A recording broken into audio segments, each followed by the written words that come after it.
My name is Adasia, and today I'm going to be performing hip abduction active range of motion. And to start, I'm going to ask permission. Is it okay if I perform this test on you?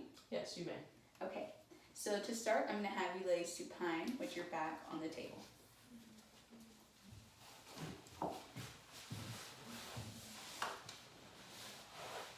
Now that my patient is in the supine position, I'm going to ask her to abduct her left leg, which is pull away from you. Yes, perfect. Now I'm going to test this bilaterally and have her do the exact same thing on her right leg. So go ahead as far as you can. Awesome. The normal range for this is in between 30 and 50 degrees. Now that we have assessed active range of motion, we're going to move on to goniometry. So for this, we're going to be looking at the frontal plane, and the normal range is between 0 to 45 degrees. And to start this, I'm actually going to have to palpate for her ASIS. So I'm going to start a little higher and then go down till I feel the hip bones sticking out. Now, can you place your thumbs right here? Right there. Thank you. So to start off, I'm going to start off on her right hip, and I'm going to place the fulcrum on her thumb on her ASIS, so you can remove. Perfect. And then I'm going to put the stationary arm across, and then I'm going to put the moving arm on her femur. And then I always want to make sure that her knee and toes are straight. So now I'm going to ask my patient, can you please abduct for me without externally rotating? So I'm going to make sure she's not externally rotating. So I'm going to line this up. And for this, I got 35 degrees. And now I'm going to test bilaterally and come to her left hip. So again, I'm going to palpate again for her ASIS just to make sure that she's still on the right hip joint. Okay, place your thumb right here. Having her place her thumb here, and I'm going to put the fulcrum again on her ASIS. The stationary arm, line across, and the moving arm parallel to her patella or on her femur. And again, keeping these toes up and her knee up, I'm going to have her abduct for me. So go ahead as far as you can without externally rotating. So about right there. Oh, keep staying right there. Thank you. Perfect. And for this one, I got 33. The normal infill for this is firm. We're going to perform the patellofemoral medial glide passive range of motion test on the knee.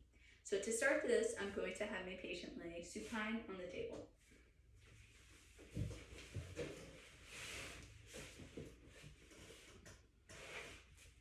Great. So now that she is laying supine, we're going to put our thumbs on the lateral side of the patella. And I'm going to push medially. Okay, and now I'm going to perform this test bilaterally and go to her left side.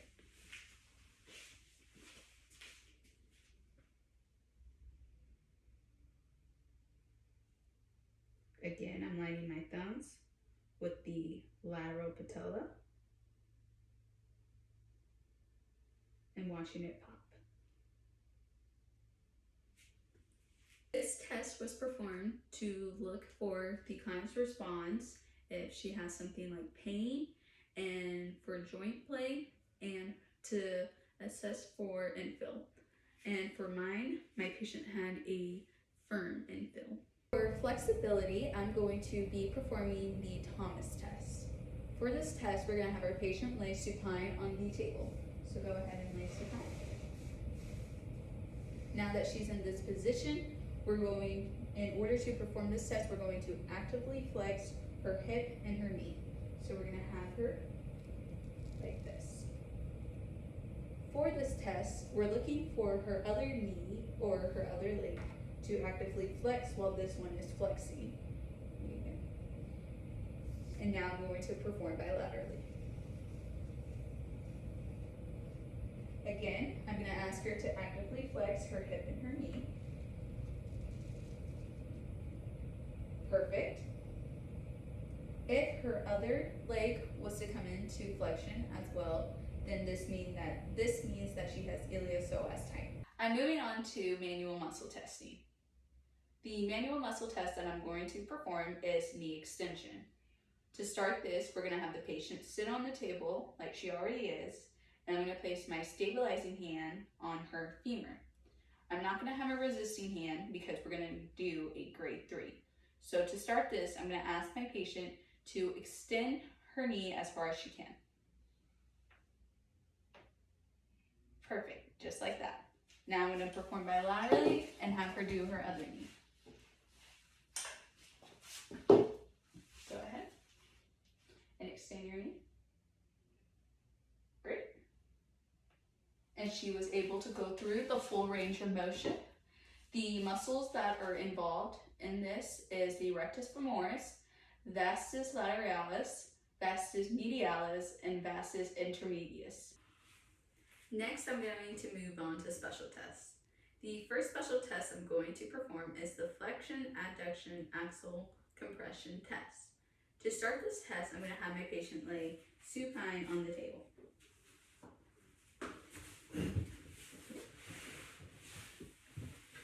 Now that my patient is laid in the supine position, I'm going to have my patient flex her knee to 90 degrees and place it across her body, aligned with her shoulder.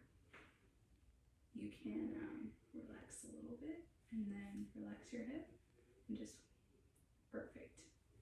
And then place it back on the table all the way. You can extend it. And now I'm going to have her perform it bilaterally on her right side. So go ahead and flex your knee again and place it across. Perfect. Is there any pain? No. Okay. And then you're going to place it back on the table. There shouldn't be any pain, but if the patient does complain of pain, it's usually an achy or sharp pain. If a positive test is indicated, it implies that the patient has an impingement or a labral tear. The sensitivity for this test was 100 to rule out a impingement or labral tear, and according to the REMI textbook, the specificity was not performed.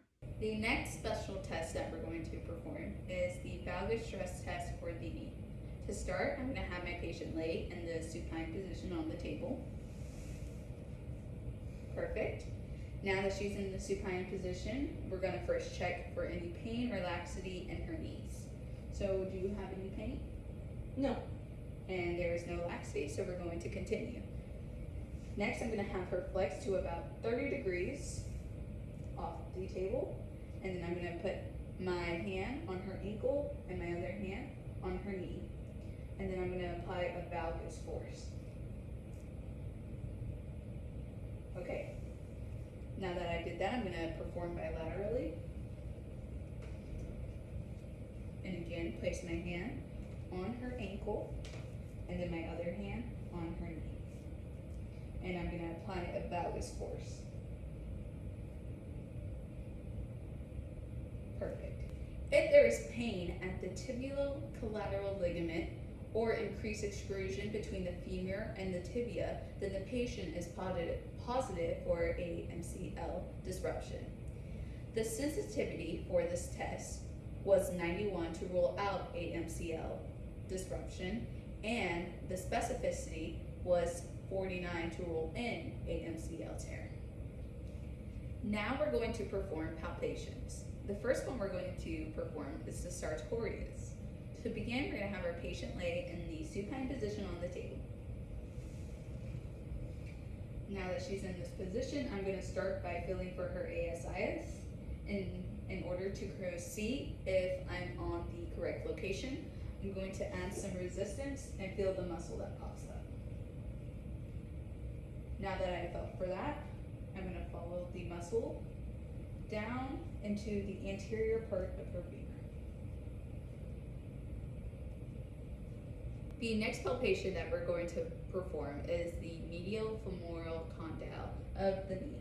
So in order to perform this, we're going to have our patient sit in the position that she is with her knees flexed off the edge of the table. To start, I'm going to feel for the anterior aspect of the femoral condyle. And since I am looking for the medial femoral condyle, I'm going to feel for the rounded areas medially.